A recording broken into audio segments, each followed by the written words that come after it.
Hi friends, అందరికీ నమస్కారం అండి. ఆసరా చేయుత పెన్షన్ లబ్ధిదారులకు సంబంధించి ప్రభుత్వం నుంచి ఇప్పుడిప్పుడే ఇంపార్టెంట్ ఫ్లాష్ అప్డేట్ అయితే రావడం జరిగిందండి. చాలామంది ఎదురు చూసినట్లుగానే తెలంగాణ రాష్ట్ర వ్యాప్తంగా పెన్షన్ల పెంపు, అదేవిధంగా కొత్త పెన్షన్లు ఈరోజు ఉన్నటువంటి టాప్ 5 ముఖ్య అప్డేట్స్ ఏంటనేది కూడా తెలుసుకుందాం. తీసుకున్నట్లయితే జూన్ 3వ తారీఖు 2026 అండి. సో వీడియోని చివరి వరకు చూడండి, అర్థమవుతుంది. మరోసారి ఛానల్ వస్తే తప్పకుండా సబ్స్క్రైబ్ చేసుకోండి. చూస్తున్నారు కానీ లైక్ చేయడం మర్చిపోతున్నారు, వెంటనే లైక్ చేయండి.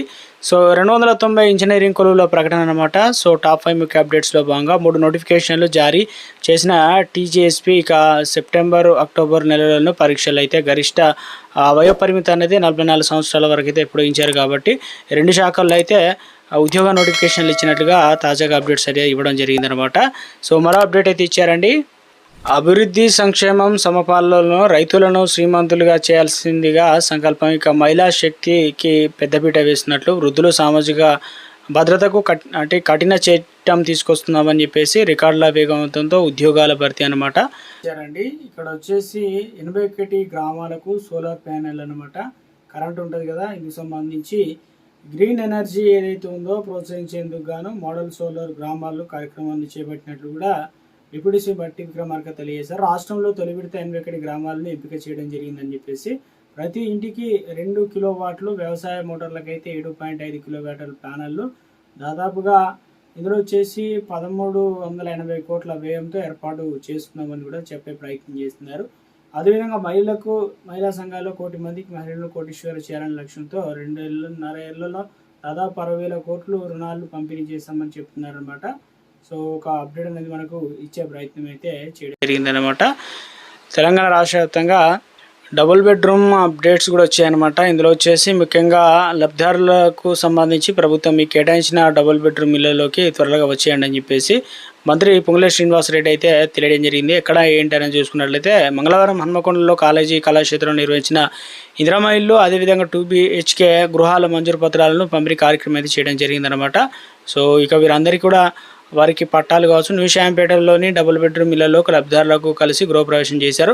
లబ్ధిదారులకు నూతన వస్త్రాలు అందజేశారు. సందర్భంగా ఆయన మాట్లాడుతూ ప్రతి నిరుపేదకు గుడు ఉండాలనే ఉద్దేశం, సంకల్పంతో రాష్ట్ర ప్రభుత్వం ఇందిరమ్మ ఇల్లు డబుల్ బెడ్రూమ్లను కేటాయిస్తుందని తెలియజేశారు. సో మొత్తం మీద అయితే ఒక అప్డేట్ 2వ విడత సంబంధించి త్వరలోనే ఇవ్వబోతున్నారు. కాబట్టి నియోజకవర్గానికి 2000 ఇండ్లు అనేది కేటాయించినట్లు కూడా తాజాగా అప్డేట్స్ అయితే వచ్చాయన్నమాట.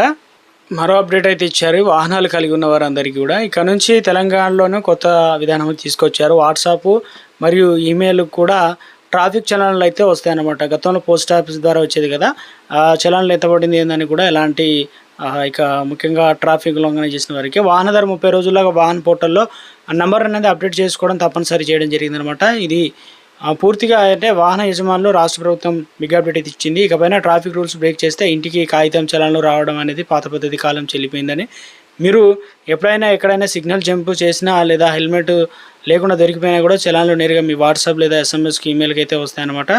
లేదు మాకు మెసేజ్ రాలేదు, మేము చూసుకోలేదు అంటూ ఇకపైన సాకులు చెప్తే కుదరదు. సరికొత్త డిజిటల్ సిస్టమ్ తీసుకొస్తున్నారనమాట. ఇక రవాణా శాఖ ప్రస్తుతం ప్రత్యేక ప్రధాన కార్యదర్శి వికాస్ రాజు ఉత్తర్వులు అయితే జారీ చేయడం జరిగిందనమాట. జూన్ 2 నుంచి ఇవన్నీ కూడా అందుబాటులోకి వచ్చాయని చెప్తున్నారు.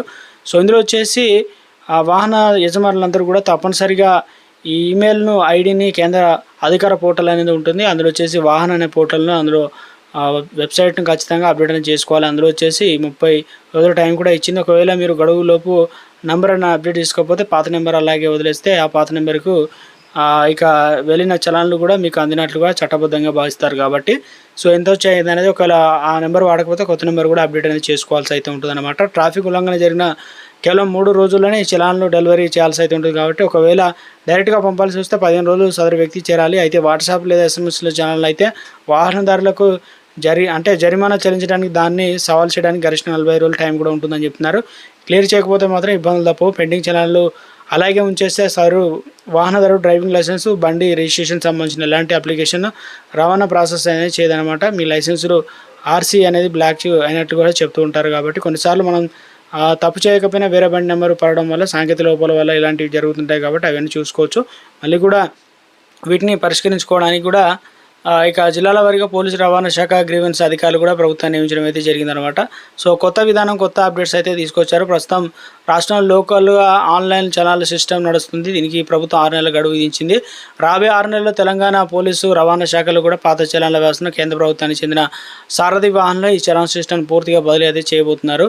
దీనివల్ల దేశవ్యాప్తంగా చలన ప్రక్రియ ఒకే తాటిపై వస్తుంది. అలాగే ఒకే ఏడాదిలో ఏదైనా వాహనం లేదా ఆ వ్యక్తికి 5 కంటే ఎక్కువ సార్లు ట్రాఫిక్ రూల్స్ బ్రేక్ చేస్తే దాన్ని సీరియస్గా పరిగణిస్తారనమాట. మొత్తానికి అయితే ఇవన్నీ కూడా అప్డేట్స్ అనేది మనకి ఇచ్చే ప్రయత్నం అయితే చేశారు. పెన్షన్ లబ్ధాలకు సంబంధించి మీరు తప్పనిసరిగా ఏదైతే యూడిఐడి కార్డు కోసం మీరు చూస్తున్నారో అయితే మీరు ఇవన్నీ కూడా ఒక జిల్లాకు సంబంధించి అయితే ఇవ్వడం జరిగిందనమాట. 4,000 రూపాయల పింఛన్ రావాలన్నా కూడా అదేవిధంగా మీకు యూడిఐడి క్యాంపుల షెడ్యూల్ అనేది రిలీజ్ చేయడం జరిగిందనమాట. ఏ జిల్లాకి కూడా ఏంటనేది ఎవరు అర్హులు ఏంటని చూసుకుందామండి. పింఛన్ సంబంధించి 4,016 రూపాయలు అయితే అందిస్తారు కదా.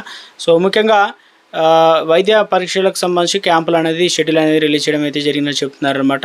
సో ఇందులో వచ్చేసి పాత విధానం సదరం సర్టిఫికేట్లు అయితే ఉండేది కదా. సో దానికి బదులుగా ఇప్పుడు సెంట్రల్ గవర్నమెంట్ పోర్టల్ రిజిస్టర్ చేసుకోవాలి. రిజిస్టర్ తర్వాత వచ్చిన మెసేజ్ ఆధారంగా నిర్ణీత తేదీలోగా వారికి ఆసుపత్రికి వెళ్ళి ఇక డేట్ ప్రకారం అయితే పరీక్షలు చేయించుకోవాల్సి అయితే ఉంటుందన్నమాట. వైకల్యం బట్టి దివ్యాంగులు కనీసం 40% అయితే, సో ఇక వినికిడి లోపం వరకు 51% అయితే వైకల్యం కలిగి ఉండాలని చెప్తున్నారు. ఇక యూడిఐడి కార్డు కోసం సంబంధించి ఇక ముఖ్యంగా నల్గొండ జిల్లాకి అయితే ఇచ్చారనమాట. ఇయరింగ్ ఇంపర్మెంట్ అంటే చెవిటింపుగా ఉన్న వారందరికీ కూడా జూన్ 4, 17, 23 లేదా 30 తేదీలో అటెండ్ కావాల్సి అయితే ఉంటుందన్నమాట సంబంధిత ఆసుపత్రిలో.